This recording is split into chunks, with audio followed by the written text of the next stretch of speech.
केवल सेवक बनो, पति की सेवा। पति पत्नी को ये ना समझे कि कोई दासी है, नहीं, समर्पित होकर आया तो भगवान मेरे इस रूप में आए, मेरी अर्धांगिनी बनने की लीला भगवान कर, उसके भाव, उसको प्यार, उसका दुला कैसे रह जाएगा। चार चार बॉयफ्रेंड बना रहे हो, चार चार गर्लफ्रेंड बना रहे हो, तुम्हें पति से प्रेम होगा, तुम्हें पत्नी से प्रेम होगा। भ्रष्टाचार तुम्हारे दिमाग में भरा रहेगा, ऐसे पाप करोगे कि यहां नरक भोगोगे, मरने के बाद दुर्गति को प्राप्त होगे। सच्ची बात है, पक्की बात है। यहाँ ये नहीं तुम्हें जंतुर बांधे, तुम्हारे ड्रामेबाजी से कुछ नहीं होता। सत्य मार्ग में चलो, सिंहवत जियो, कूड़ा करकट की तरह मत बटोरो पाप, यही तुम्हारा बोझा बन जाएगा। वो तो करुणा समुद्र, क्या जानते हो उनकी करुणा को, कैसे जानोगे। थोड़ा हृदय पवित्र करो। हमारी तो भाई आज दिमाग में यही बात चढ़ी है, सत्य से नहीं चलोगे तो कुछ नहीं।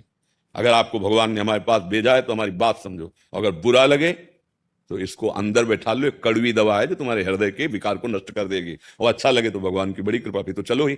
अगर बुरा भी लगे तो ये मान लेना कि चूर्ण है पर बहुत कड़वा है, पर इससे बड़ा मंगल हो जाएगा। आए किस लिए हो, मनोरंजन करने थोड़ी आए हो, सुधार के लिए आए हो। आप अपना सुधार कीजिए, अपने घर वालों से प्रार्थना कीजिए, सतमार्ग में चले। ऐसे ऐसे आचरण हो रहे हैं, लगता क्या अपने आप जीवन को नष्ट कर रहे हो, इसका परिणाम आएगा। तुम्हें परिणाम को तो पता नहीं, जो मनाया सो कर रहे हो, जैसे मनाया वैसे विचर रहे हो। अरे एक एक सेकंड की एक एक छोटी क्रिया का परिणाम है।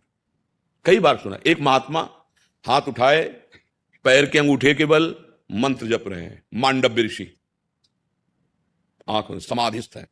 एक राजा के यहां कुछ चोरों ने चोरी की, राज कर्मचारियों ने पीछा किया, उन्होंने देखा कि बच सकते हैं तो महात्मा के आश्रम में घुस जाएं तो बच जाएंगे।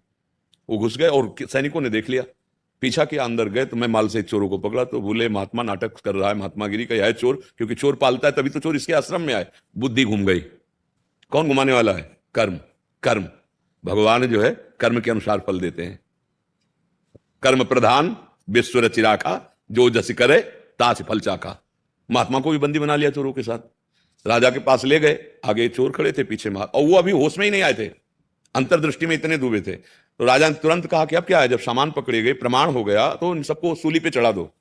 उस समय सूली की सजा होती थी, एक भाले जैसा यंत्र गड़ा होता था, पास में सीढ़ियों से खंबा होता था ऊपर, और उस खंबे में जाकर उसको ऐसे सूली में पटक दिया जाता था, वो जो भाले जैसा। तो गुदा द्वार से घुस के, मान लो इतनी घुसी इतनी घुसी, अब वो तड़प तड़प के मरता था, बहुत कष्ट में मृत्यु।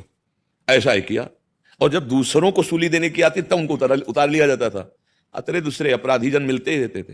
वो दूसरे दिन जब सूली पे चढ़ाने के लिए ले गए तो देखा सब मरे थे, और महात्मा आंख खोले हुए पद्मासन लगाए सूली पे बैठे थे, मांडव्य ऋषि। ये महाभारत की भगवान व्यासदेव जी द्वारा रचित कथा है। और भाग के गए जल्लाद और कहा राजा से बड़ा अपराध हुआ, कोई ब्रह्म